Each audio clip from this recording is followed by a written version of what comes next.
introduction. So I know right now it's the peak of digestion, and I'm the last obstacle between you and coffee break. So I'll try to keep the material of this presentation very light, so it's easy for everyone. But before I start, I have a quick disclaimer. This presentation may contain images, much more than we're used to in such a technical conference, so don't be scared. Everything's going to be fine. So the motivation of this work is a problem that may seem heretical in such a place as ENAC, but is the question, how can one transfer the wings from one plane to another one? For a plane, we may not understand why it makes sense, but it's obviously just a visual example to really see what can happen if we change, like if we move the wings from plane A to plane B, because just the naive solution is terrible. There are a lot of problems. We don't account for compatibility. So what if those wings are not compatible with this specific plane? We don't account for the positioning of the other parts. Do the engines need to move to accommodate for the new wings?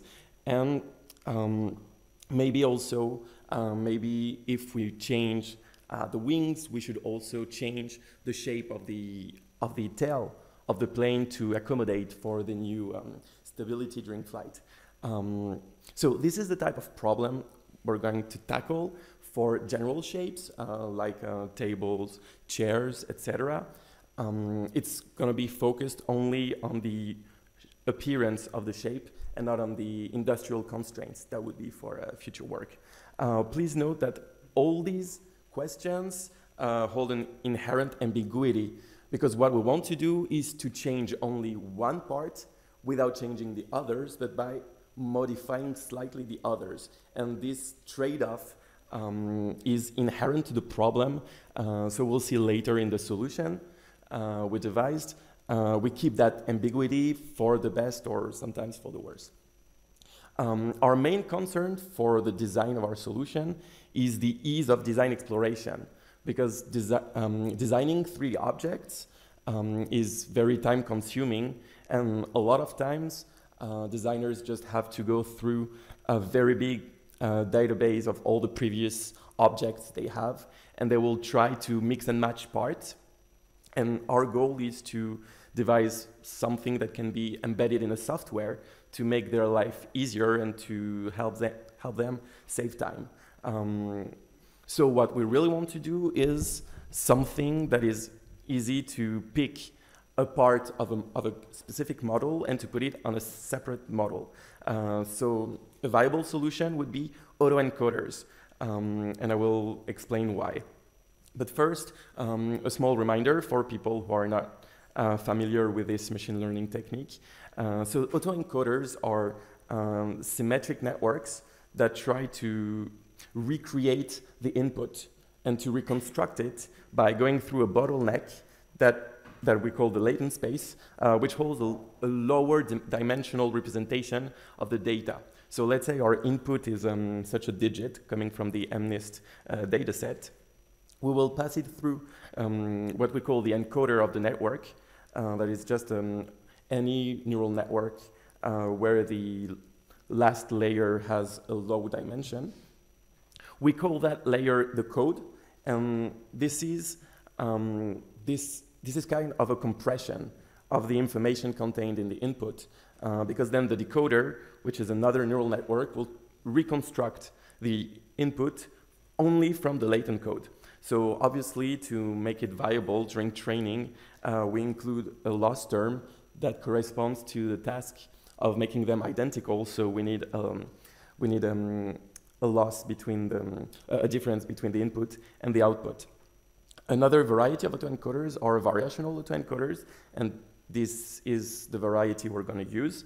So it takes a Gaussian prior on the latent space and asks the network not to predict directly a latent code, but to predict the mean and the standard deviation of the density with which the input was sampled. So in a sense, this type of neural networks try to recover the original space in a much simpler form, and then the decoder just has to take that into account. So it's very easy. We just feed the decoder with the mean and the standard deviation, and that's all. And here the training loss is the same, but we also add a term to make the density of the latent space match that of a Gaussian. And so here, the good thing with variational autoencoders is that the latent space can be fully sampled, because the only thing we need for decoding is a latent code that we know has to come from a Gaussian distribution.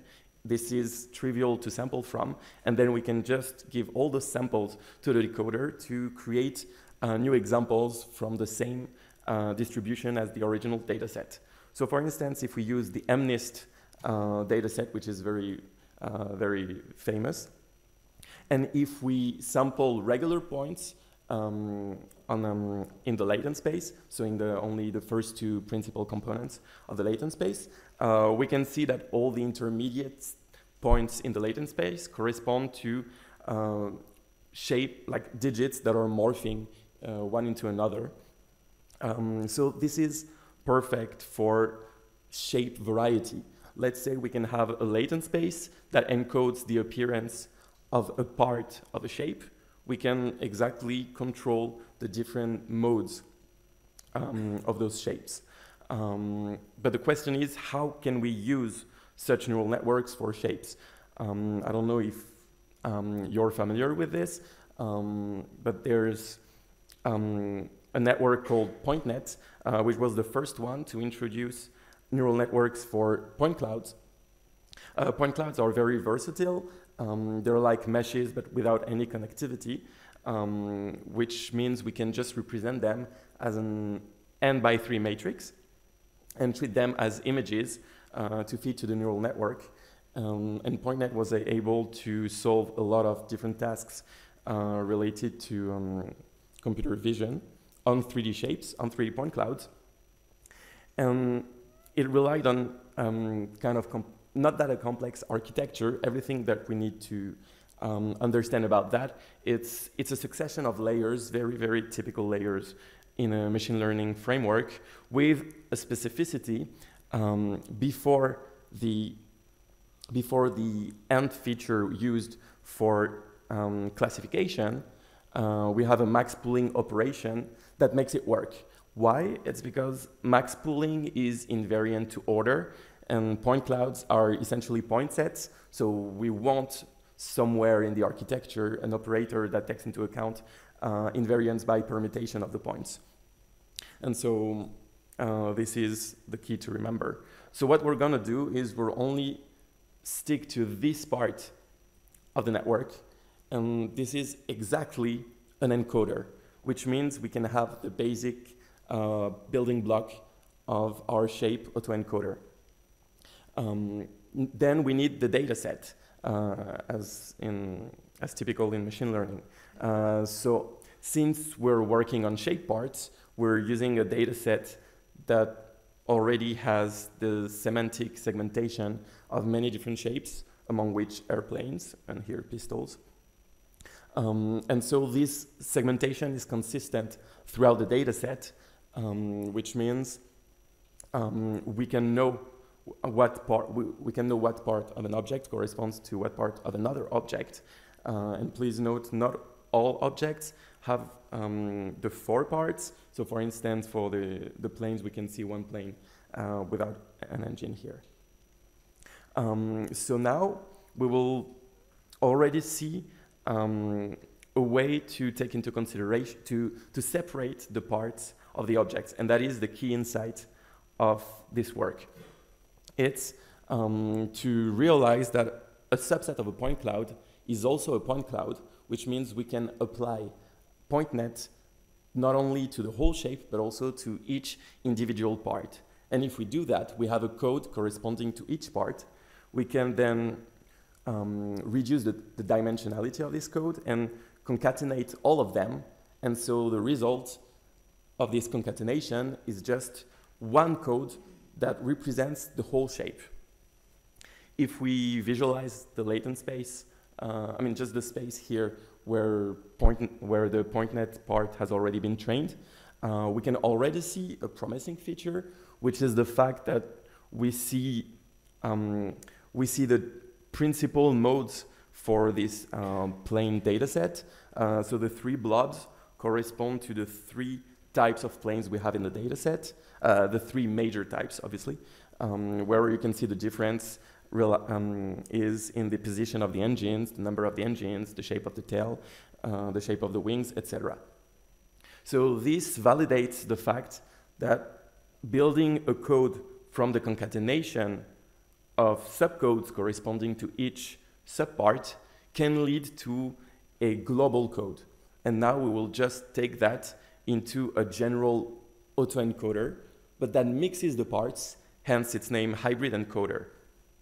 So let's imagine that this the green bar on the left is the point cloud corresponding to the plane that is shown here. Let's say it has 2 parts, for instance, to make it simpler, but it generalizes to any number of parts. We take each part separately, we feed it to the encoder, which is based on Pointnet, as I explained. Then we have the code corresponding to each of these parts. We can merge them into a global code, which is then fed to the decoder that will recreate the original plane. The decoder is just a series of fully connected layers because a lot of works show that it works this way. And so during training, the loss used is the distance between point sets. And so we have typically 2 candidates for that, each one of them works. So the Earth mover's distance is trying to find the optimal assignment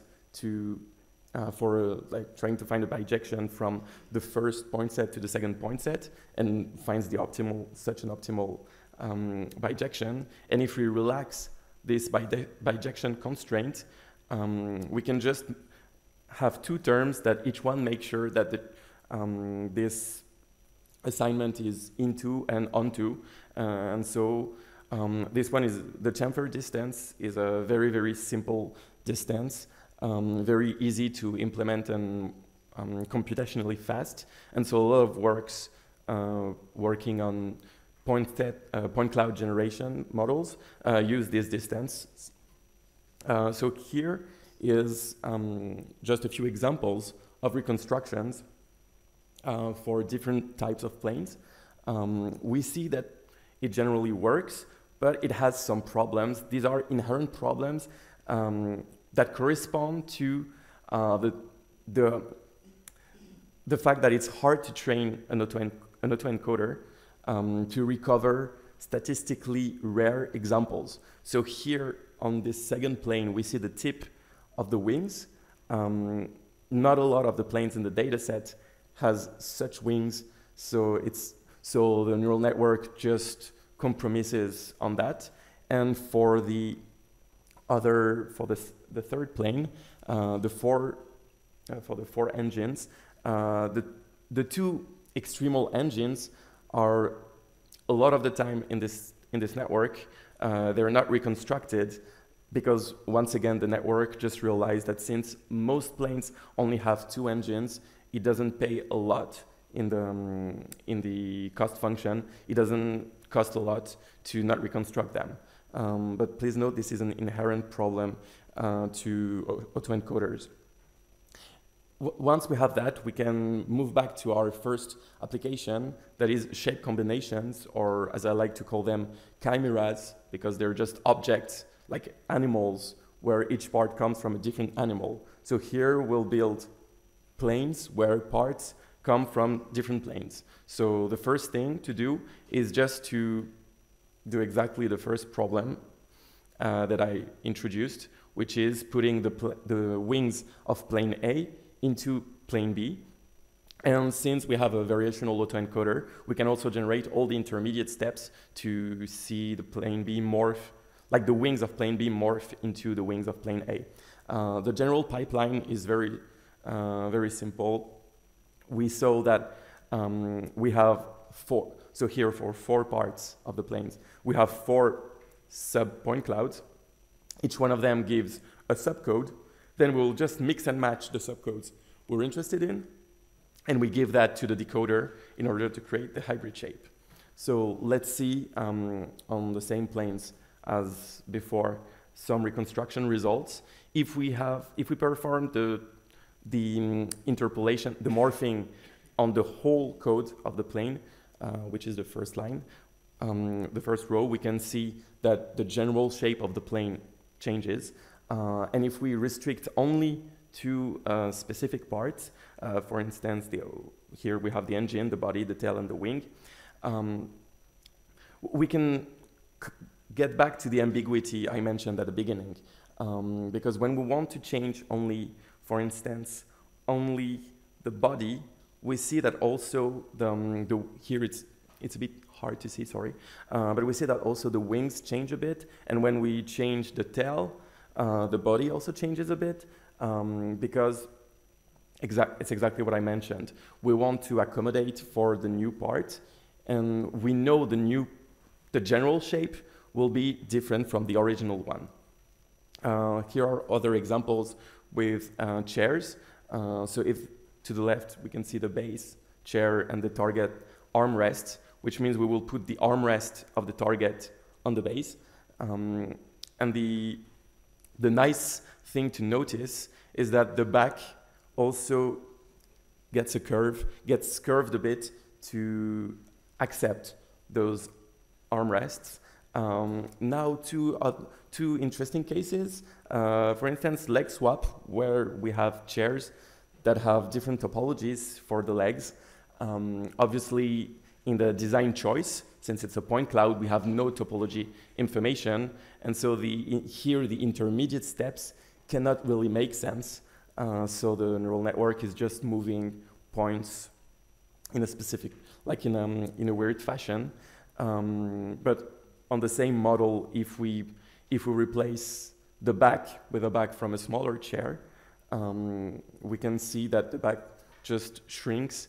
And since here the part we asked to change doesn't have the since it's the same topology, we don't have any problem here. So thank you for your attention.